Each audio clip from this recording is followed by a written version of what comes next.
Welcome to Real as Possible, where two sisters keep it real with hilarious stories from our childhood and honest conversations about faith, life, and everything in between. Hello, welcome to Real as Possible podcast. We have a fun and amazing guest, one of my best friends, Jaimie. Hi. She's awesome. And the last podcast we talked about our birthing stories. And while we talked about how we thought with Scarlett the whole time I was pregnant with her for okay. I was diagnosed with PCOS and they said I couldn't have babies, but I was actually pregnant 5 months along, 4 months along. So hearing the words "you can't get pregnant" is devastating. I did hear those words, but I only I only waited 5 months. I did not wait. How many years did you wait? It was about 4 years. 4 years.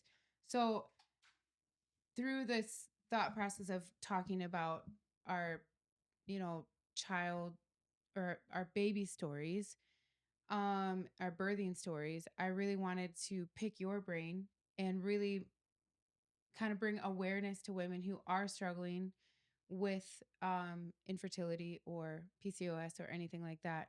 And that is your story. And so from the time that you and Jason, because I think that when you get married, you have a plan. Like I had a plan that we would get pregnant 3 years after, but I actually got pregnant 5 months after. So did you and Jason like have a plan of when you wanted to get pregnant? So I was actually diagnosed with PCOS the summer before we got married. So what caused you to get diagnosed? Was struggling with actually, I was dealing with a lot of facial hair issues. Okay. And I had gone for um,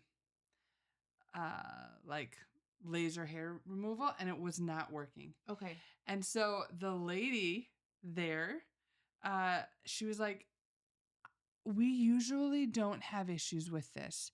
Have you ever been diagnosed with any hormonal issues like PCOS or anything like that? I was like, nope. But it like lit a little thing in my brain. And so I went home and Dr. Google, I searched it. And it was one of those times where I was like, oh no, this answers like every question that I have had about what is going on or what is not going on with my body. And so did you have like irregular periods or none at all? yeah, Kind of? Okay. pretty much none at all. Okay. It's a long time ago. So it's trying to remember. I think every once in a while, but really irregular.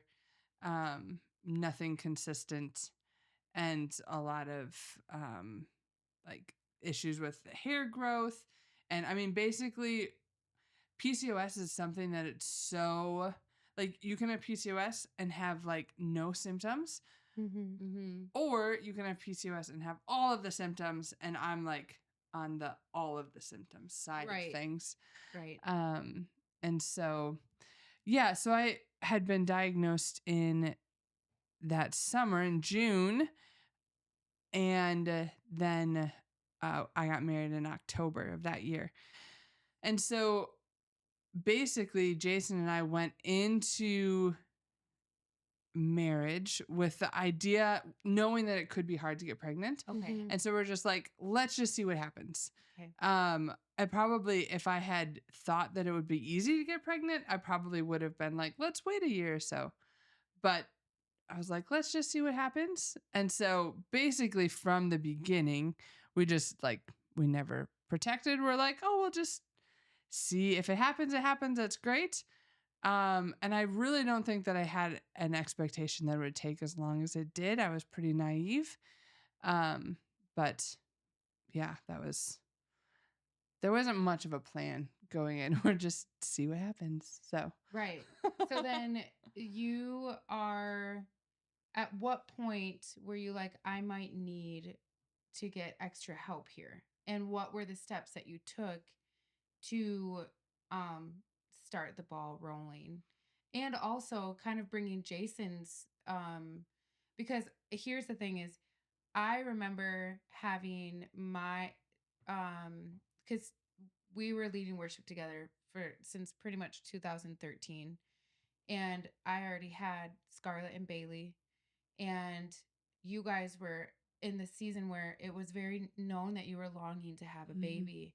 And watching Jason with kids is amazing. Like, I'm like, when he's a dad, it's going to be the best thing ever. So, like, kind of bringing in maybe, and Jason's not here to speak for himself, but if you're comfortable, of what Jason's emotions were for each failed test and your emotions and all that, kind of bring us and walk us through that.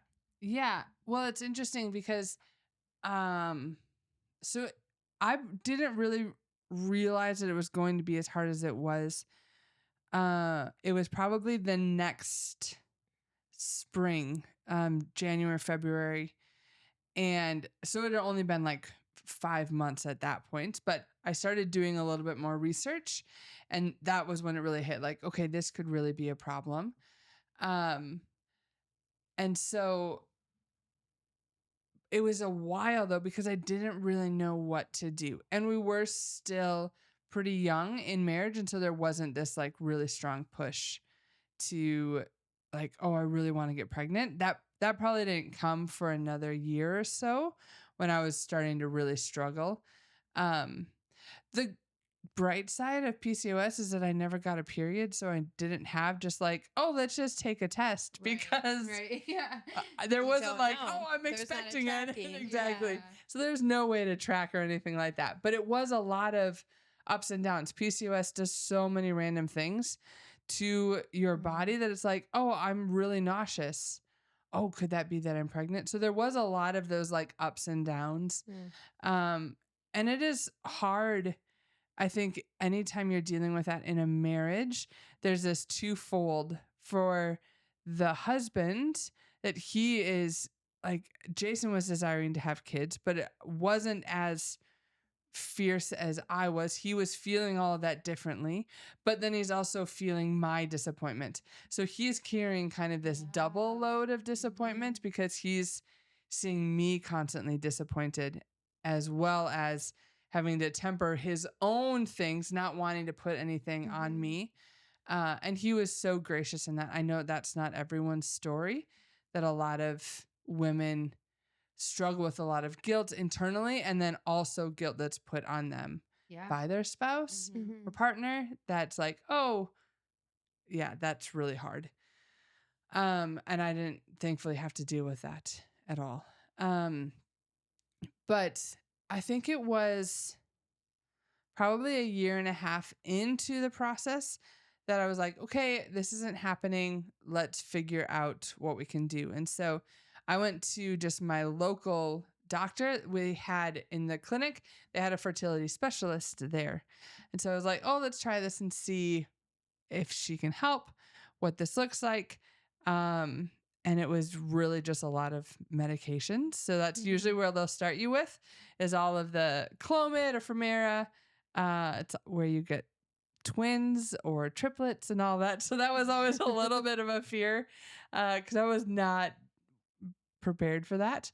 And so that was actually probably the hardest once we started working with the doctor, because then every disappointment was like, oh, now I'm aware of this. Because then you have to go on other medications that will force you to have a period. And that medication is just horrible.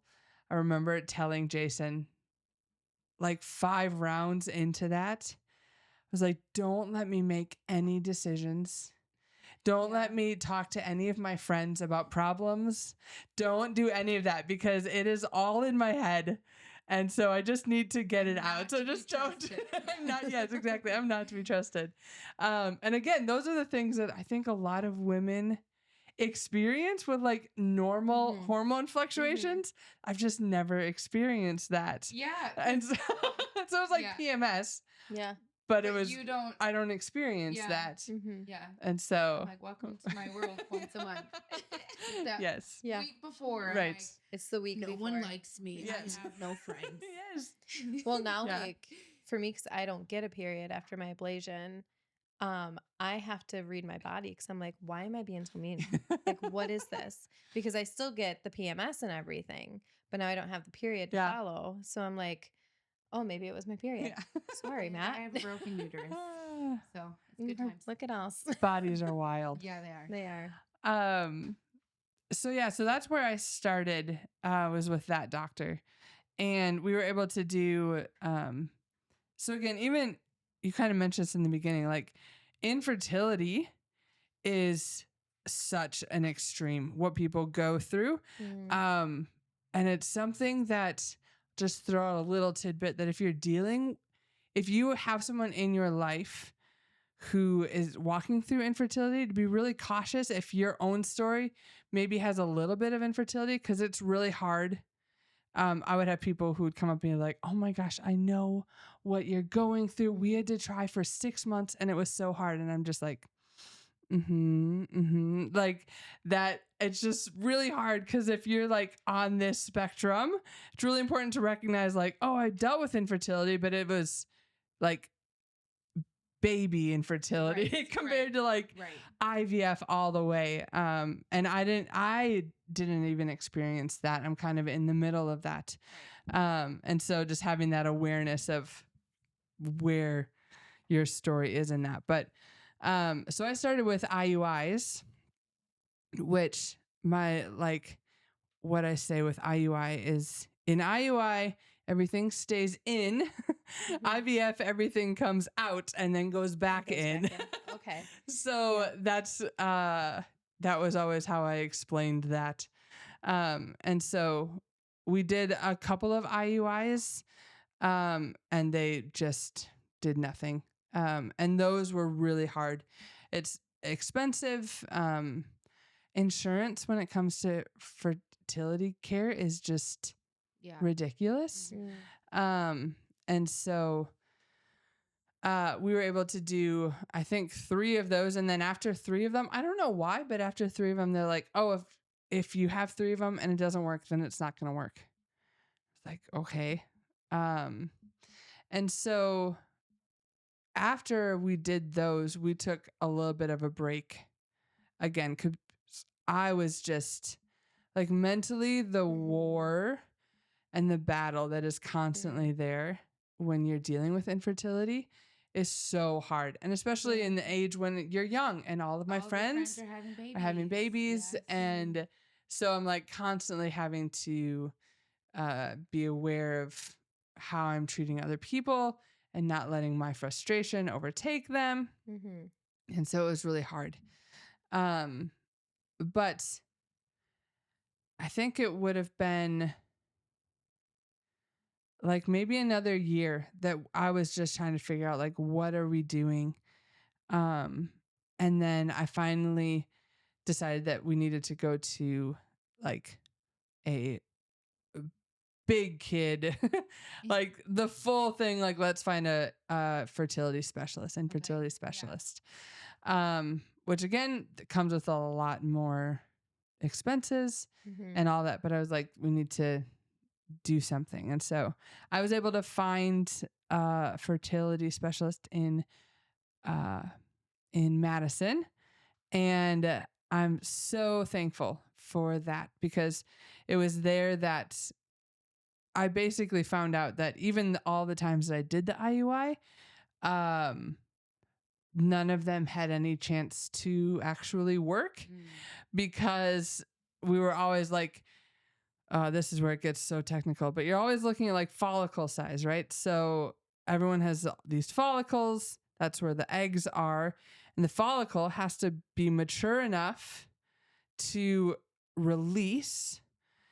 And then if it's not mature enough to release, you might still get a period, but it's not like nothing actually happened. You didn't actually have an egg release. And so when I went in and we did an ultrasound, she saw, I think it was like a 15, I don't know why I remember that, but a 15 millimeter follicle. And she was like, oh yeah, all of those are just cysts. 'Cause that's what PCOS will produce, polycysts in your ovaries. And she's like, oh yeah, none of those are actually like viable. And I was like, I'm pretty sure that those 3 IUIs, the doctor mentioned that there was one that was like 15 to 18. And I was like, oh, we were just trying to get that one to go, and that's just a cyst that does nothing. Oh my gosh. So I was like, Frustrating. yeah. Oh my gosh. Yes, that was my moment of like, oh, you need to go to a doctor who like isn't just doing this on the side. They really know what they're doing. Yeah. And so, yeah, I was able to, actually, once I was with that doctor, I only did 2 medicated cycles with her. Wow. And we got pregnant on that second cycle. So walk us through when you first realized you were pregnant. Were you at home? Were you in the clinic? Like, Yeah. I actually don't know this story. This is kind of crazy. So it's funny because one of the things, if you want to anger someone dealing with infertility, you just tell them, well, just go on vacation. If you go on vacation, then everything, like, You're just do relaxed. that. You're relaxed and everything will be great. It's magical. Right. Yeah. But ironically, I was on vacation. We had just this like little weekend trip, and I came home, and it was, I knew that I could test. So I knew that it would have been like 5 or 6 days before I would have my missed period. That's one great thing about working with a fertility specialist. It's literally like, you need to give yourself this shot, and then you know that like in the next, it's like 36 hours after that, anytime in those 36 hours is when you would release the egg. So it's like, there's no, well, I wonder if it was now or I wonder if it was then. Like, you know when it is. And so I knew that I could test, but it'd be super early. So I was like, I'm just going to test and just see. So I got home, and I was at home, and I tested, and I was like looking at it. It's one of those, I think there's like, Jason's there a line, and Jason's like, there's not a line. And I was like, no, look right there. I think, and there's all these tricks that when you are like tricks of the trade with pregnancy tests, one of them is you can do an inverted color. So if you invert it, then it's all black. But if there's any color in there, it becomes a lot more obvious. There's like literally entire apps that are pregnancy test checker apps. Yes, it's like all of these different color things that you're doing with them to try to see if you can see something. And so I was like, I think there is something. And Jace was like, there's not. But then the next morning I tested again, and it was a little bit brighter, and then just kept testing. And then it's hard too, because I'm like, I reached out to the doctor, and they were like, okay, that's great, but the test or the shot that you give yourself to release the egg has the same hormones that would make a test be positive. So like, goodness. so Messy. you don't, it could just be from that. And I was like, okay, I know that, but I'm such a nerd. And I've done all the research on like, what is the half-life of this drug and how long would it be in my system? And so I'm like, I know that like, I'm pretty sure this would be out of my system now. And so, but she's like, you have to wait like a couple more days. And then if it's still positive, then call us. And so I continued to test and continued to be positive, and was able to go in. I was able to get a really early ultrasound because, again, they're like wanting to keep track of everything. So I think I got my first ultrasound at like 7 weeks. And so, which was just amazing. And thankfully had no issues through the pregnancy, because that's always the scariest thing is that, you know, you work so hard. And then for so many women, it's like, okay, I had to work so hard.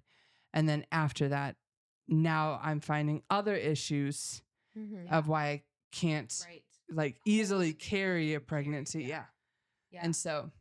Okay. So then so that's Emerson. did you have to go through the same thing with Oliver? So you did. Yeah, we did.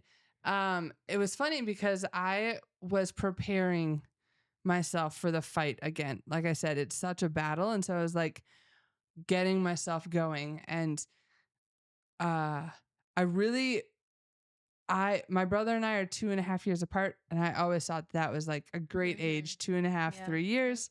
And so I was really wanting them to be somewhat close. And so I had talked to Jace like, okay, this is probably going to take a while again. Like I want to get started. I want to make an appointment and see, like, get the process going. And so we did that and went back to the doctor, like got in, started the meds again. And which for me, that was kind of I didn't say this before, but that was what finally kicked it for me, is that, again, all the technical, usually you would do a round of meds for 5 days. And so with the Femera, the first time they would have me do 5 days on the highest dosage. And then I went in for an ultrasound and she was like, okay, they're not ready yet. Let's do 5 more days. I was like, okay. So I did 5 more days and she brought me in for another ultrasound. And she said, okay, they're not ready yet. Let's do 5 more days. So I did 15 days of the like highest dosage you could do for this Femera. And then that's eventually what ended up working. And so is that the one that makes you like super hormonal? No, that one, I didn't have any issues with Femera. Okay. It's weird. It's like one of those things that's actually it's used for breast cancer, for hormonal breast cancer. Okay. In doing something with your hormones. Okay.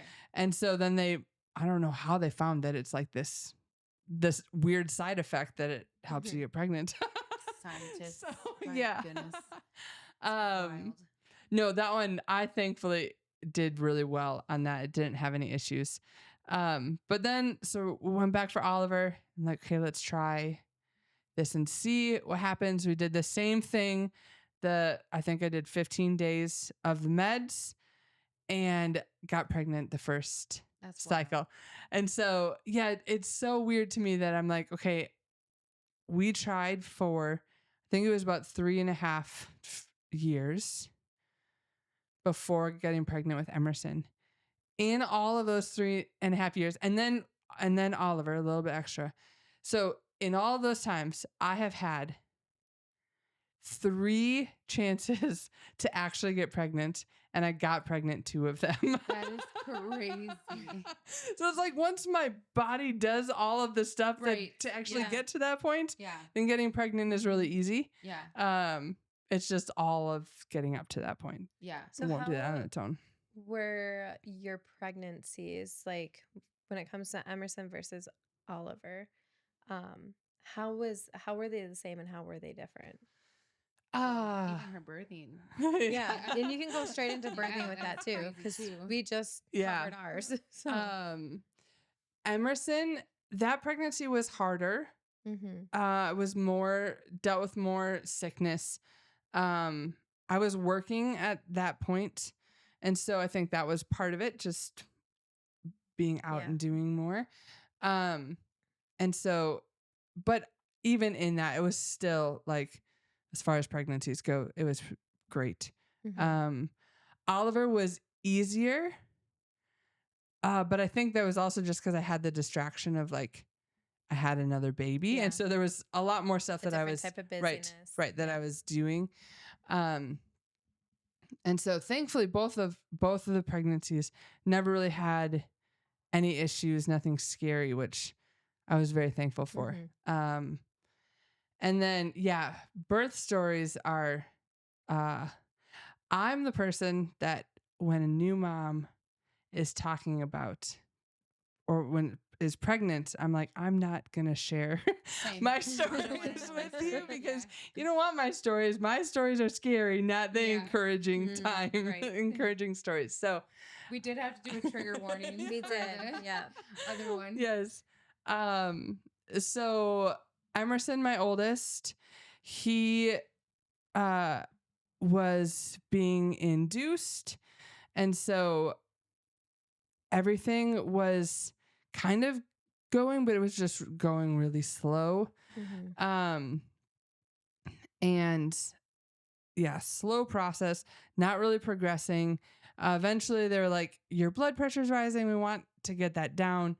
You're not progressing. This could take a while. So I think if we do an epidural, that'll give you time to rest. Mhm. And so let's try that. And so I'm like, okay, let's do that. So we did the epidural. And then I had the best nurse with me that day. And she would just come in and I would notice, she wasn't saying anything to me, but I noticed she would turn up and down the Pitocin. And I couldn't feel anything with my contractions, but I would see her turning it up and down. And I would see that, oh, I'm having more contractions. And then she would turn the Pitocin down. I'm like, that feels counterproductive to what we're trying to do. Like, I'm not the doctor, but this doesn't feel right. And so I was like, I asked her, I'm like, like, what's going on here?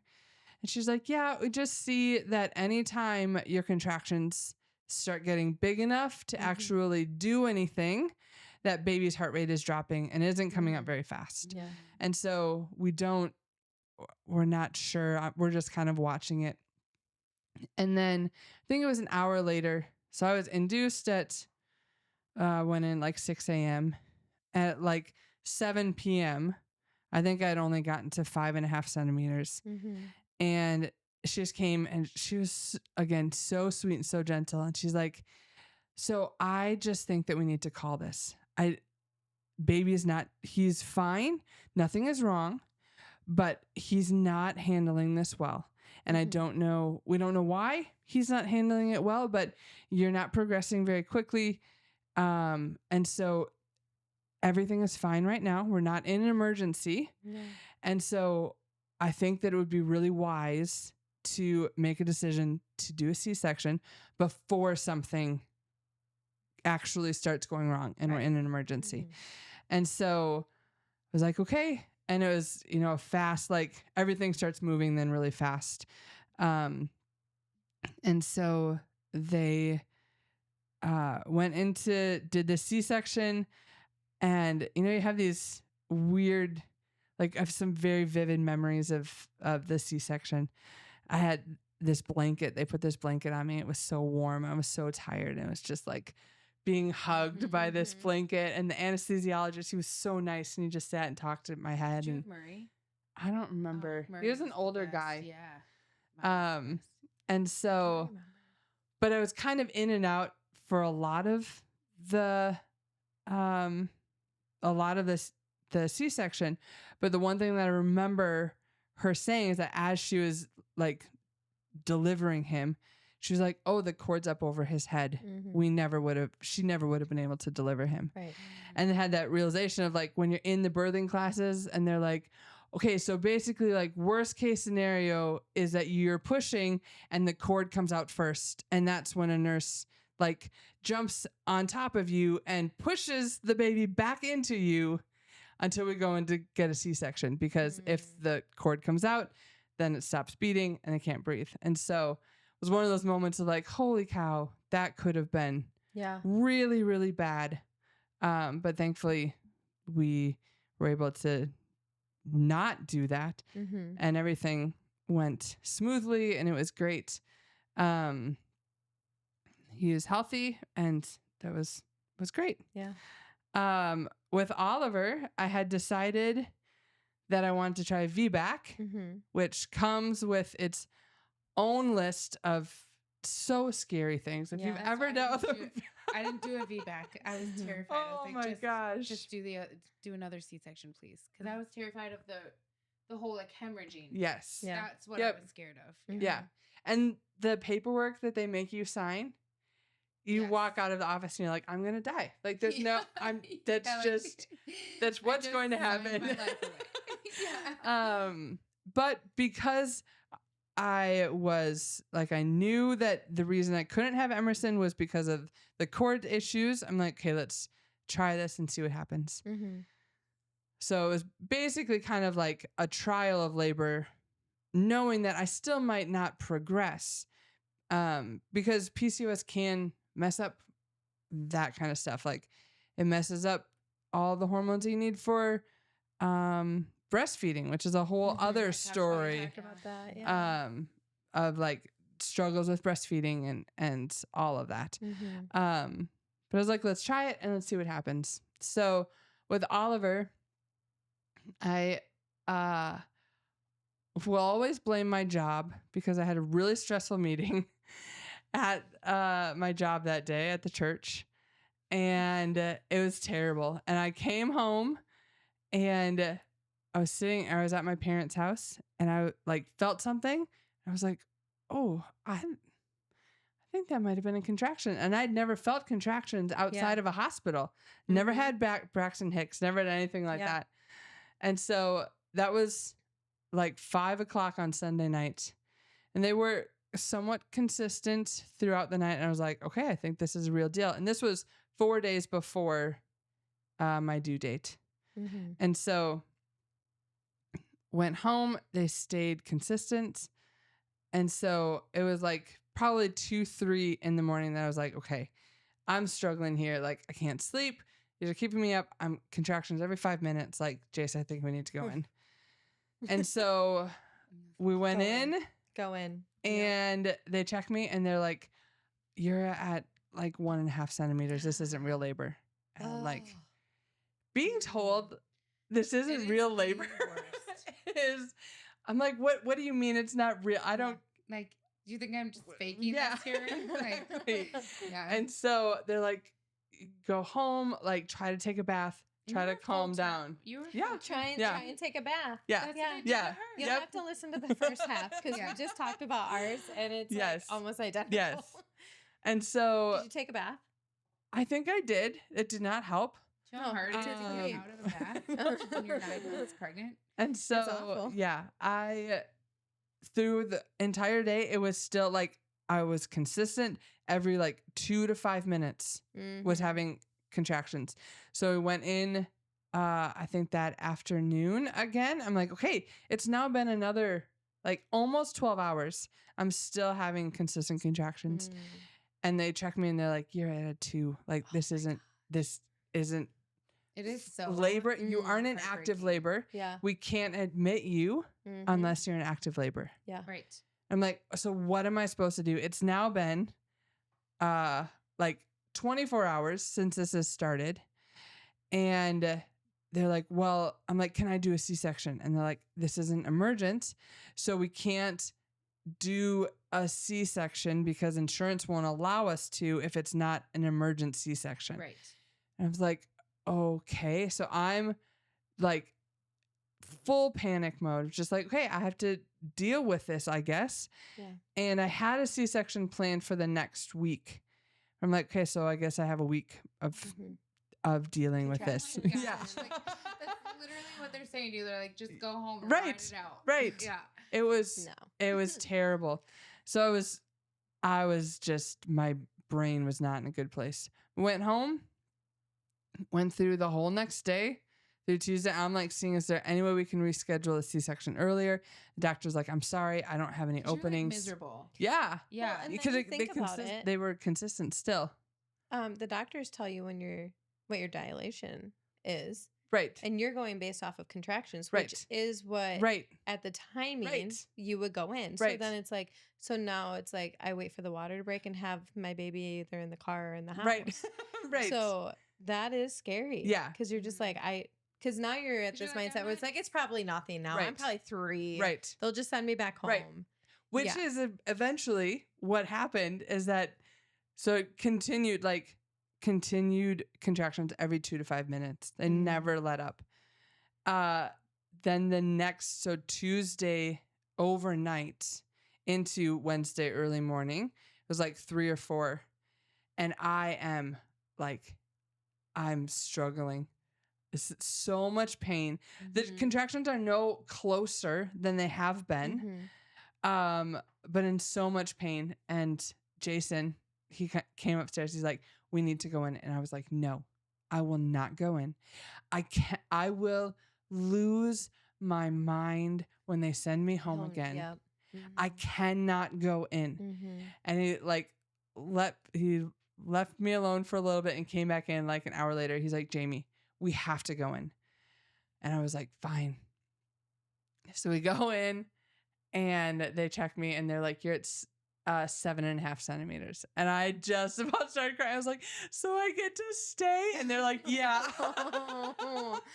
And so I think I went in at 5 Mm-hmm. a.m. And they're like, okay, what do you want to do? Do you want to do a C-section? Do you want to do a epidural? Like, what do you want to do? I would punch someone. And I was like, what? What can you do faster? Yeah. And they're like, we can do an epidural faster. I'm like, okay, then let's do that. So they got the epidural in. I think by the time that was all set, it was like 6. They got the epidural in, and the nurse came in like a half hour after the epidural. And she's like, okay, the doctor is doing some C-sections right now, and then she'll be in here. I'm like, well, how dilated am I? And she's like, oh, you're at 10.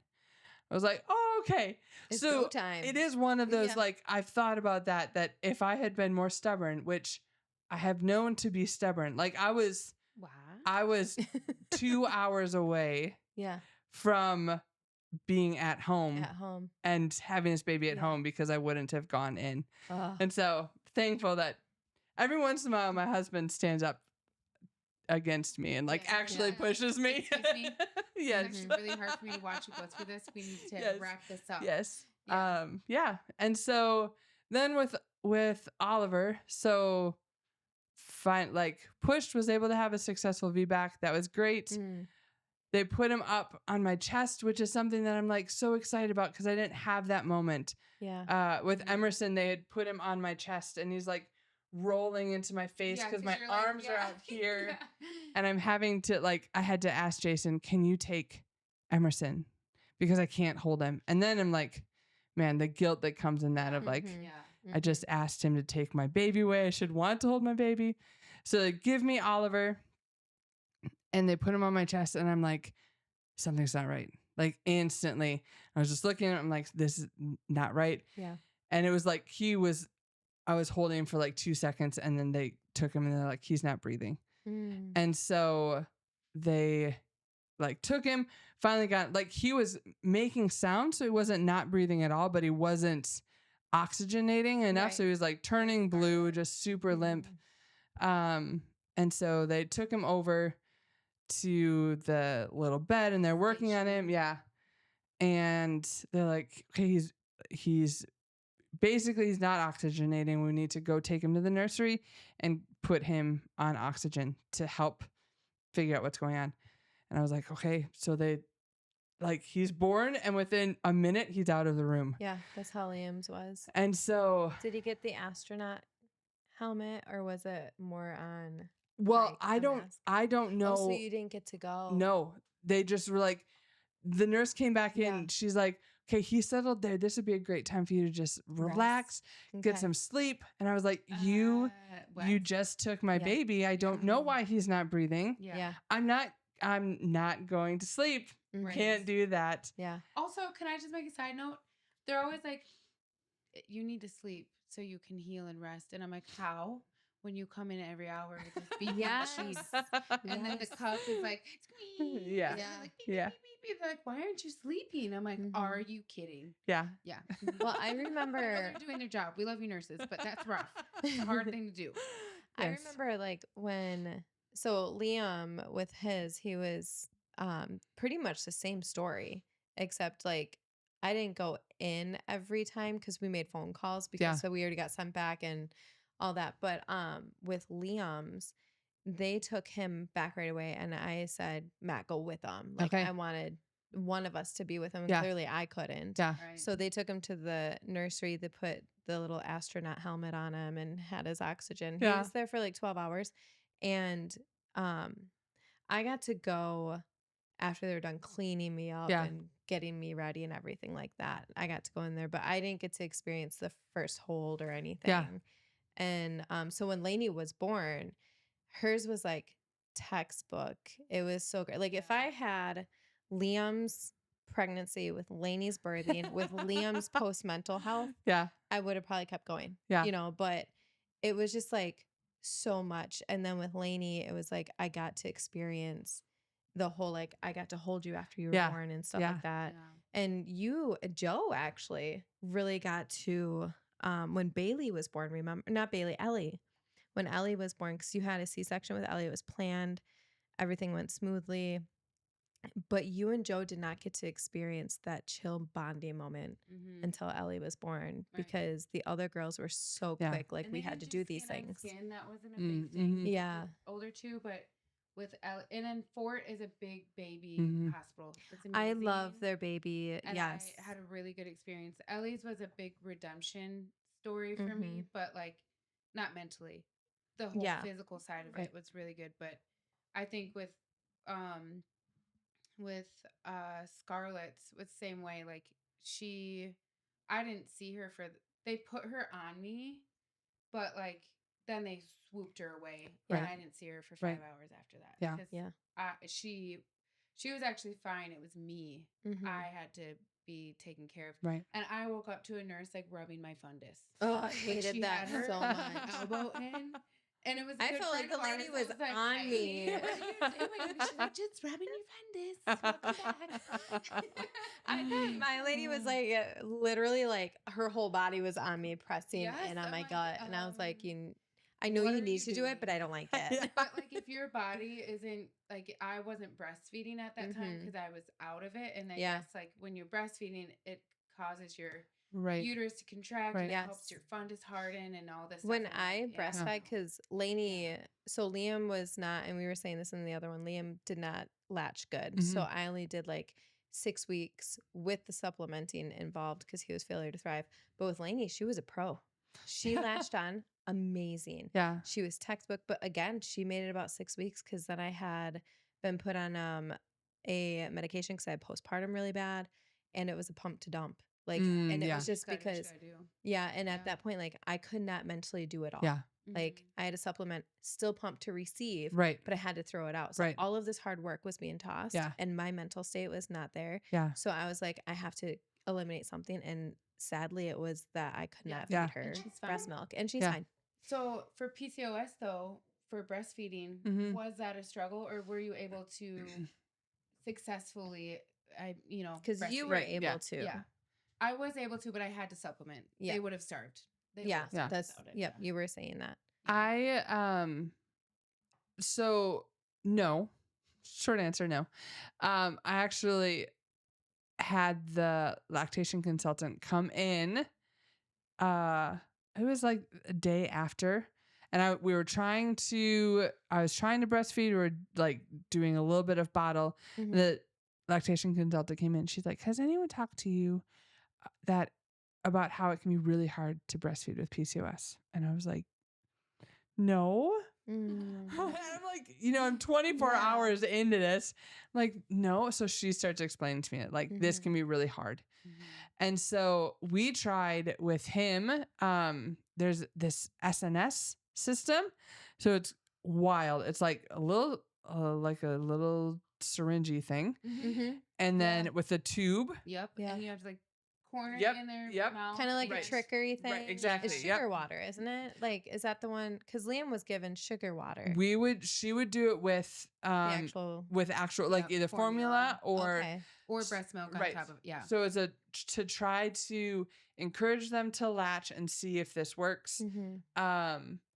And so I did that like exclusively for like a week and a half. Oh my goodness. Mhm. And then I remember one night I was trying to feed him, trying to get this to work. He's screaming, I'm crying. And I just had this thought like the whole reason I want to do this is because everyone says it's this amazing bonding. This is not bonding. Yep. And so like Yeah. after I fed him and I went and laid down and I was like, Jason, we're starting bottles in the morning. He was like, okay. Mhm. And so we started bottles. And so with Oliver, I now going into it, it was like, okay, I know Yeah. I know this could be a problem. So Mhm. first off, my mental state going into it was so much better because I knew that It okay, there wasn't a could be surprise. It wasn't. could be a Yeah. possibility here it's not going to work. And with Emerson, like I think I pumped for 6 weeks, and I would get at the most I got like Girl. an ounce a day. Yeah. Mhm. It's so sad. And so I was like, this is not And then like you this have, is like, not worth people it. like Kristen, who's like, I I, know. have 3 freezers Yeah, I full of know. milk. And I'm like, Wild. oh my gosh. Ugh. And so, but with Oliver, one of the things that I actually talked to the lactation consultant ahead of time. I was like, Mhm. okay, I know this can be a problem. Is there anything I can do ahead of time? And she's like, well, you can try like self-expression before baby is Baby's born. So Mhm. you can't do it too far ahead because it can induce labor. Yeah. And so she's like, but you can start like 2 weeks ahead and just like see and then keep all of that, bring it all to the hospital. Mhm. And that sometimes will kickstart it for women. So I was like, okay, let's try it. So we did that. Brought it all with us. But so Oliver went to the nursery. He was only on oxygen for maybe 3 hours before they brought him back. They come back and they give him to me. I'd been laying down. I sit up to hold him, and I feel like someone's just stabbed me in the head. And so with him, I had a Leakage. yeah, The yeah, It's from spinal the- headike Is Yeah. that from the epidural? from the epidural. Yeah. Yeah. Yep. I So I remember had Mom a that spinal with headache, Chesney. and so I couldn't They're sit. awful. I couldn't sit up Mm-hmm. because the moment I would sit up, the anesthesiologist explained it that the moment you sit up, your brain sags. Like Because of like, the oh my fluid. back, like, it I just- can't. Yes. The I'm like, image. no, I don't want that. Feels bad. Brain saggage feels bad. And so I feel like I have brain saggage every day. So like I couldn't sit up, but then sitting up and looking down to try to breastfeed Yeah. was horrible. And so And in you the have time, to like right, look down right. to make sure your You're like, child's latching so, right. and yeah. like, So in the time that would have been like the critical time mhm. to try to make this work, I couldn't do anything. Right. And so with him, like I never even really tried to actually breastfeed. I did pump and it did work a little bit better. Yeah. Like I remember one morning I woke up and I was like, I am so sore. What is going on? And then I was like, oh, I think this is what normal women feel like when they go a whole night without pumping. Oh my gosh. This is yes. like the only time I'd Oh ever my felt gosh. that like you know that Yes, pain. Yes. I Ugh. experienced that one time in both of my like young babies. Mhm. And so yeah, it was never something that worked really well for me. I was really thankful that like it was really hard with Emerson. It was pretty easy with Oliver just because I knew. So I'd already processed all of it. Right. Mhm. And I didn't have anyone in my circle that was like, oh, you need to breastfeed that baby. Girl, you're And blessed. so Yeah. it was I felt like we were surrounded by We it. were surrounded. I mean, I remember like when Scarlett, my mom was there probably 2 days after Scar was born. Mhm. And we're in Nebraska and I'm in the tub, like having a sitz bath. And Scarlett is just crying all the time. And she's a newborn, she's crying. And my mom, like, she's a mom. She's had 4 kids already. And she was like, this is a hungry cry. I don't know what that means. Like, Mhm. I did eventually understand Mhm. what their cries Yeah. meant. But she's like, Nikki, your baby is hungry. And she's like, please let me give her formula. And I was in the bathtub weeping. I'm like, but Mhm. I'm not a good mom. Yeah. Yeah. And she's like, the best thing you can do is feed this baby. Yeah. That's all you Right. need to do. Mhm. And it was like one of the best things that mom talked to me through. Yeah. Because all I heard was our friends like, you have to breast Right. is Breast, best. best, Right. Breast is best. All the Yeah. time. Like, no, fed is Mhm. best. Like, Yeah. please Yeah. just feed your baby. Yeah. Mm-hmm. Do it. Like, obviously safety, like there's things that you probably shouldn't do, but like when it comes to formula or when it comes to having people give you breast milk or Mhm. whatever, do it. And also, I will say there is a thing too that to keep in mind. Some women experience rage when their babies latch. They Mhm. don't. I would It's- get sick. I got weepy. I Like got would super immediately sick. start crying when Ellie would latch. Mhm. Not out of pain. It was Yeah. literally just emotions. What my hormones were resetting. But some women experience rage and they're like, I can't Right. actually do this. Yeah. So they would pump or they wouldn't. Mhm. They do formula. Mhm. Please let like women do that. You Like, need to do what you need to do. It's everyone best needs for to your calm down. for your baby. My child's Yeah. 15. She's fine. Like she can tie Yeah. her shoes. Like Yeah. everything's fine. Yeah. Yeah. And I think too, it's like, and I think over the years, and maybe it's because I'm not in that, like, obviously, like Lainey's 10 now. So it's been 10 years since I've experienced that stuff, but I'm not in that circle anymore of hearing those things. So I don't know if Mm. it's still like that, Yeah, I don't know. but if it is, either. y'all need to knock it off because it's crap. Yeah, I remember- It just is stop. complete crap. Yeah. Feed the babies. They're hungry. Do what you need. Do what you need to do. They're gonna be fine. Because I will tell you from experience, this shame is awful. Mhm. The guilt that follows that is awful. The mental health that follows that is horrid because you cannot be a wife, you cannot be a mom, and everyone suffers in the Mhm. house. Mhm. Mhm. And it is absolutely horrible. Mhm. And Yeah. so when I Everyone needs to had, calm down. yeah, when I had to like come to this realization of what is best for my child is what I can give it, whether it's supplementing or breastfeeding. That child's happy and fed and healthy. Mom is mentally okay. And we need to work together on, like, you know what I mean? Like, it just needs to work on how it works for you guys. Mhm. And the shaming, like, again, I don't know how bad it is anymore, but it was so bad then. And it really was all over Yeah. social media Oh, and yeah. it was awful. And I love that when parents can do it. Like, Go for mom, when you can do seriously. it, Right. yay, I mean, I you. had 8 months for all three, but it was Yeah. definitely with. Yeah. And it's with like, help. it's like, it's yay you. But if you have to supplement and you have to do formula, yay you too. Mhm. Right. Because You're everyone's doing story it, is Mom. different. Right. You're doing it and you're doing And great.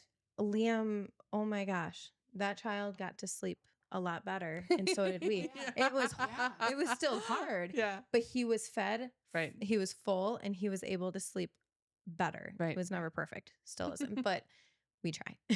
I think there's yeah. so many things. Like I even remember reading something. It was after I had Emerson, so I had C-section. I remember reading this post of this woman who was like, I ended up having to have an emergency C-section, and Mhm. I don't feel like a mom because I had him by Not C-section naturally. and not natural. Yes. And I was like, what in the Yes. world? Like, there are so many ways. Like, you need to do what's best for you and what's best for your baby. And it's an sometimes that means, right, emergency. sometimes that means things Yes. don't go the way that you want Yeah, them right. to. Sometimes that means that you have to throw out a birth plan. And it's like, Oh this, my gosh. I like, didn't even have a birth birth plan. plan. I know. I did. It's like, do what you need to do. So that's right. I remember because no pacifiers. That was the same time as the shaming of the breastfeeding. Yeah. You should not have pacifiers for your baby. I remember that. Mm-hmm. I'm sorry, but I was not able to breastfeed my child for 12 hours at least because he was under oxygen. And so for him to be soothed and for him to have a good sucking skill, they put a pacifier on him. And I did not want him with pacifier. But I was so thankful for it. That pacifier ended up being our enemy later, but he was happy. Oh yeah. Yes. Both my kids did. But I forced it Yes. Oh no, my on kids them. would not. And it was the best decision I ever made. Yeah, so my Ellie kids was a loved thumb them. suckers. Or Bay was. and that They the was, best. yeah. But my kids wouldn't take him at all. I Which is tried. great at the same time. Liam had to have it I wish when he I was wish they took them right away. But we Yeah. also did like 1 year in, we're done, you know, kind of thing. Like we were done. Right. And we just got rid of them and moved on. Same thing with Lainey, where it's No, like, your kids like we're done. loved them. Yes, that was the one thing. I'm not super sentimental, but Jason decided one night that It was we're like done your- with pacifiers. oh. And so he's like, that's talk to kinda like- Emerson. He's like, we're done. Yeah. And I walked out and I was like, I wasn't ready for him to be done. I can see that. I can totally see that. And they're just, oh my gosh, they're so cute with him. Oh just my like gosh. suck it. Oh, Uh-huh. I love it. Bailey's, But she was so have Bailey was horror cute stories. every time she Oh my did it, gosh, I though. loved one because she had to have a stuffed animal with it. But like, there are horror stories of like, oh, my like sister is 12 and she still sucks her thumb or whatever. So Bay was like 3.5, almost 4, and I was like, Bailey, we need to be done sucking our thumb pretty Mhm. soon here. And That's a hard one to she get was- rid of. Yeah, and she was like, no, mommy, and she like had her like we're talking about her thumb, and I Did was she like, name "Can it? I was like, can I show you what your teeth can look like Oh, if you keep sucking your thumb?" And I like pulled up online what like thumb sucking teeth can look like, yeah. and I showed her like some pretty gnarly ones, right? Because I'm like trying to like show her, Yeah, you're trying to yeah, be like, maybe will this scare it a little work? bit, I don't know, Yeah. but kind of like showed it to her, and then I like pulled the laptop back, and she looks at her thumb, and she goes, puts it behind her, and she goes, "Okay, mommy, no more." And she never did it again, and I was not ready. Like I was like, Right. "Oh no!"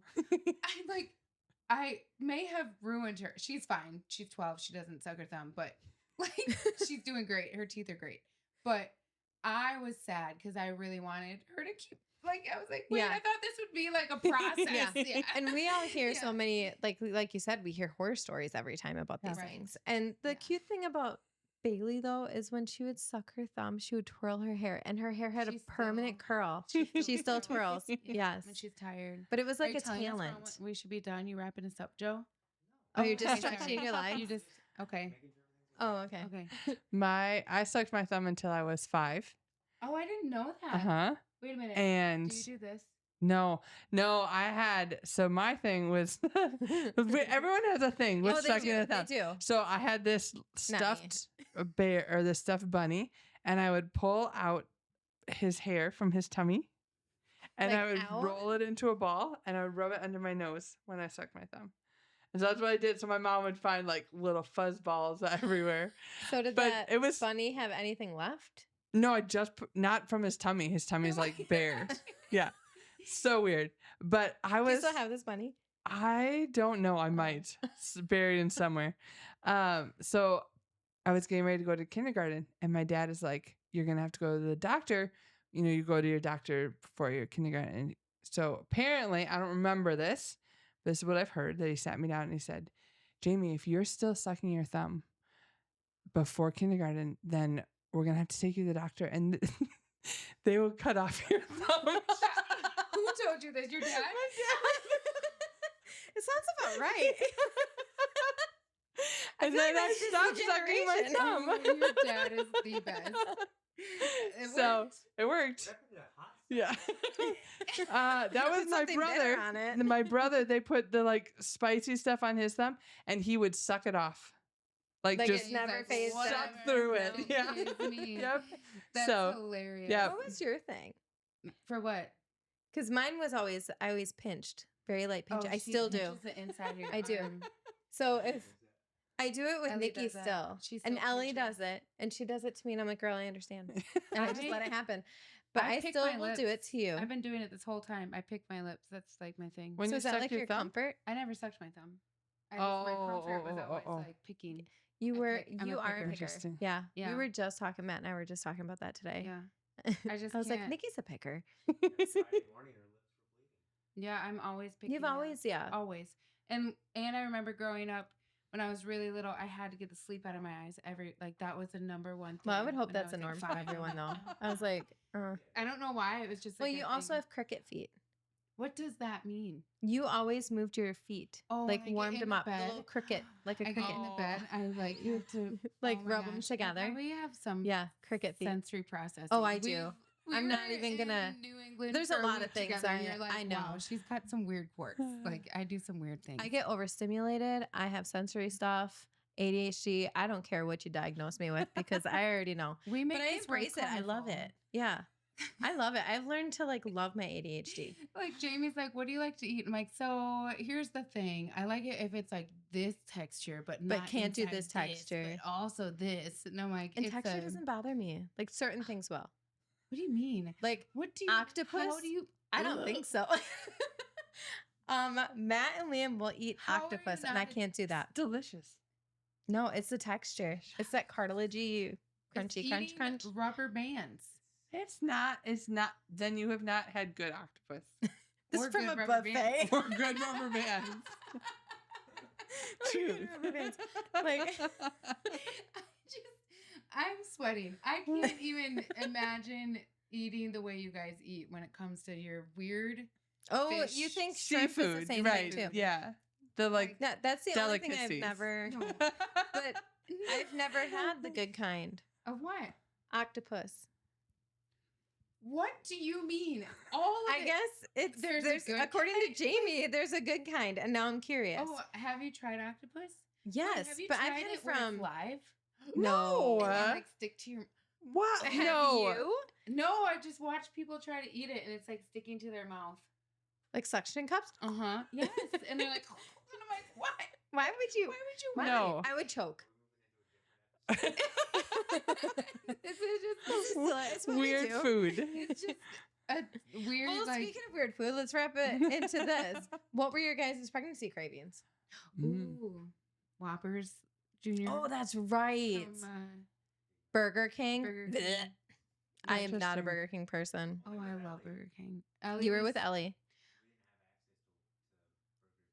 Yeah, in No, you had Nebraska, Subway. You know what it was for Scarlett? It was What was white it? rice, like sticky rice, and a buttload Ketchup.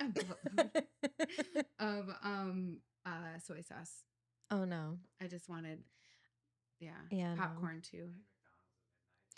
McDonald's fish fillet was mine. I That was was on yours? keto and was losing some weight and running I every lost day. 80 And then pounds once I for was pregnant Ellie. with Lainey, I'm like a fish fillet man every day. Oh, did I Wow. gain that What are back and yours? some? Have any? I didn't have anything specific. I wanted a lot of carbs. Just like that's Mm. was the biggest Mhm. thing. For me, it was more aversions, but I didn't have any specific aversions. I just learned very fast with both of my pregnancies that if something did not sound good to eat, I should not eat That it is exactly. because I would be so sick if I Yes. ate something. It was like I just somehow knew that That's I exactly should not like, eat this. If I And want so- peanut butter and jelly, that is what I'm eating. Yep. I won't Mhm. eat anything beyond. I don't think I that. had Like, food issues like that with either pregnancy. With Liam, it was all I wanted was salads. The Mm. first bit That must be didn't nice. last long, but it was nice I until wanted the candy. Oreos came in, Yeah. and the doctor even said you need to stop eating the Oreos. I ate so many of them that he thought Liam was going to be a massive baby, and I was going to have diabetes. Well, Mm. diabetes never Diabetes found me. It never found me. And I still had to give up my Oreos. And he was only a 7-pound baby. So I'm thinking he was going to be a 10-pound kid. And I was like, so what do you want to say about my Oreos now? And then with Lainey, it was just the fish fillet. But I had morning sickness with Lainey, but food didn't trigger it. You know, like it just was random, mostly in the middle of the night. But it was just like, Yeah, I feel like morning sickness is a really bad description of what that is because Did you have it's morning sickness? I only, Really? I only did with Lainey. did with Emerson. I didn't with I had Oliver. nausea, but nothing. But mine Right, was but it's very like not in the morning, short-lived. right? It Oh, was all, okay. all Yeah, over the it's- place. Oh, our Yeah. sister. Oh, she's terrible Chesney. at it. Oh, she's due this month. I'm so excited. She threw up like her whole pregnancy. Yeah.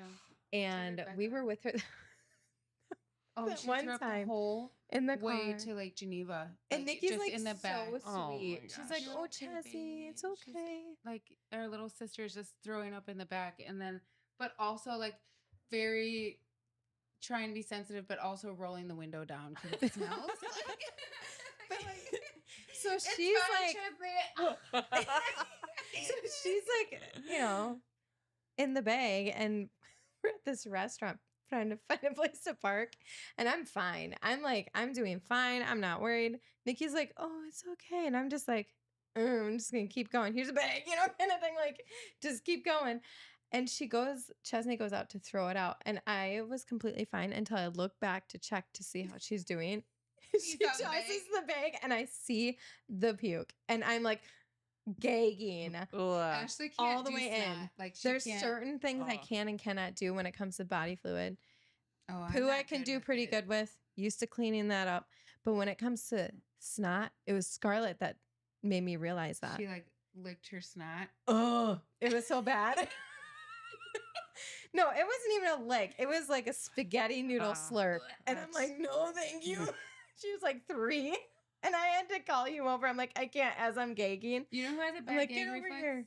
That guy right Joe. there.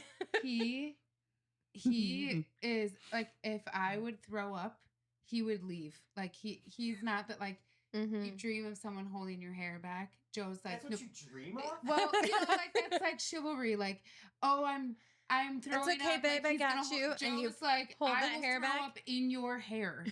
I'm not going to like it, so it's really not helpful. But you are good at wounds. Like you were good with my C-section. I couldn't even look at my own C-section. Like I couldn't Interesting. look down there. It was too. I used to be really scary. good about Interesting. like that kind of stuff. First doctor's botched you, huh? That's Yeah. true.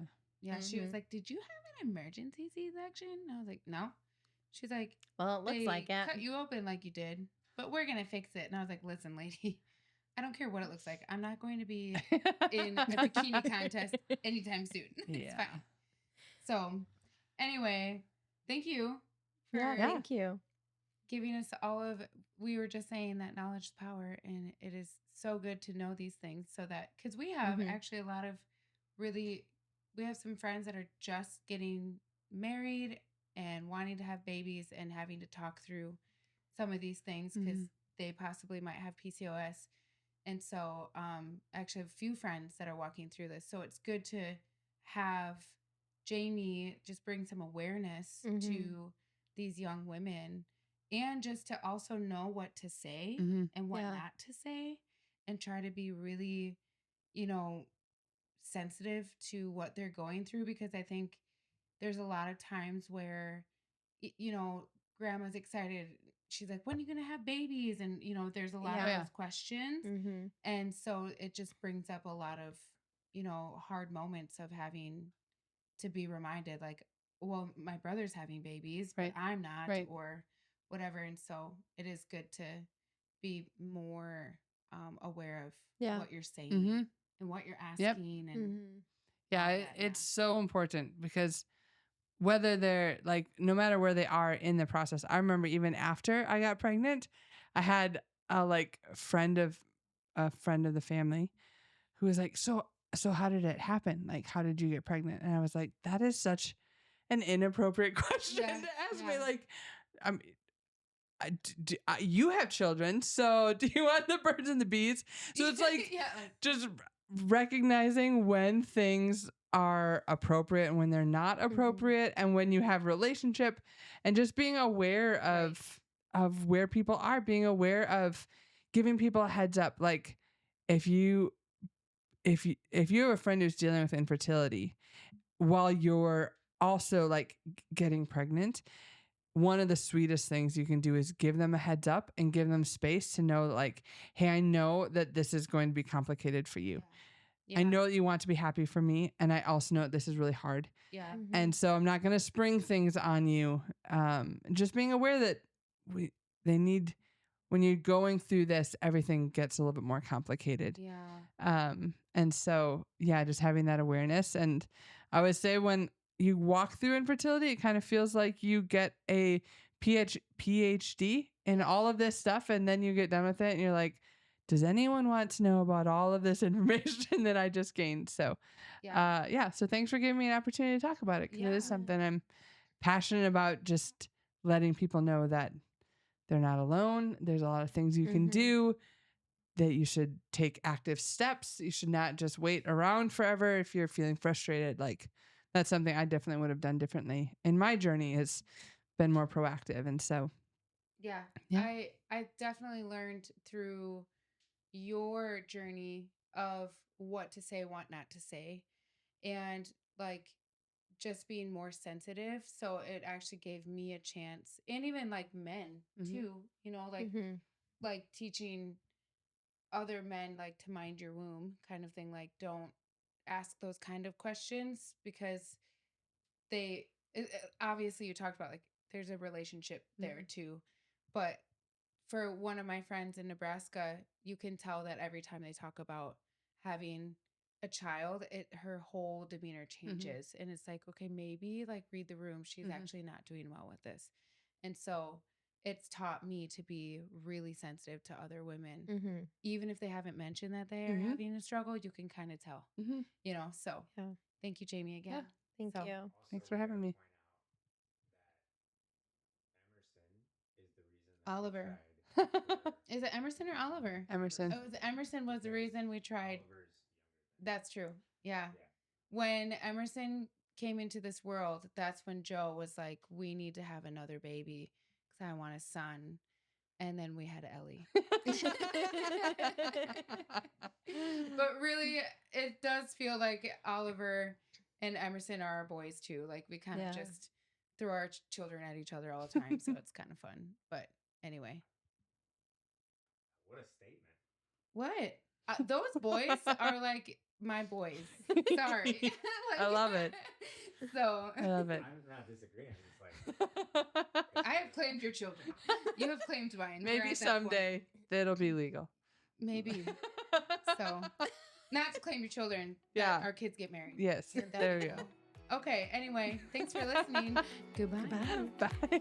Thanks for listening to Real as Possible. Don't forget to subscribe, leave a review, and share the laughs with someone who needs it. See you next time.